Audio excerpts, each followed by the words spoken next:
ನಮಸ್ಕಾರ ಸ್ನೇಹಿತರೆ. ನೋಡಿ, ಇವತ್ತು ಒಂದು ವಿಷಯ ಹೇಳಬೇಕು ಅಂತ ಇಷ್ಟಪಡ್ತೀನಿ. ನೋಡಿ, ಎಲ್ಲರೂ ಸರ್ವೇ ಸಾಧಾರಣವಾಗಿ ರೇಷ್ಮೆ ವಸ್ತ್ರಗಳನ್ನು ಉಡುಗೆ ತೊಡುಗೆಗಳಲ್ಲಿ ಉಪಯೋಗಿಸ್ತಾರೆ. ನೋಡಿ, ಭಾಳಷ್ಟು ಜನಕ್ಕೆ ಈ ಒಂದು ರೇಷ್ಮೆ ಒಂದು ವಸ್ತ್ರದ ಕರಾಳ ಸತ್ಯ ಗೊತ್ತಿಲ್ಲ.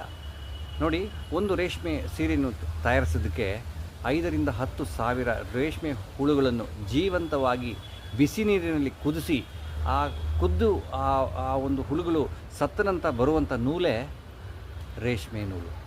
ಈ ರೇಷ್ಮೆ ನೂಲಿನಲ್ಲಿ ರೇಷ್ಮೆ ವಸ್ತ್ರಗಳನ್ನು ತಯಾರಿಸ್ತಾರೆ. ಭಾಳಷ್ಟು ಡಿಮ್ಯಾಂಡು ಇದೆ.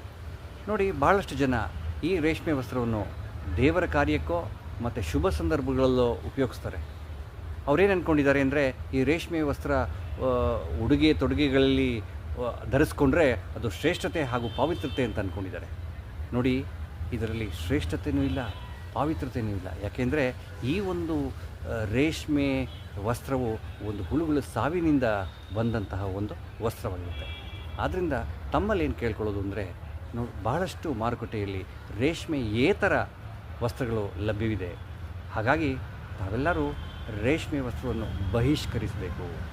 ಎಲ್ಲರೂ ಕರುಣಾವಂತರಾಗಬೇಕು, ಎಲ್ಲರೂ ವೇಗನ್ ಆಗಬೇಕು. ನೋ ಸಿಲ್ಕ್, ಗೋ ವೇಗನ್.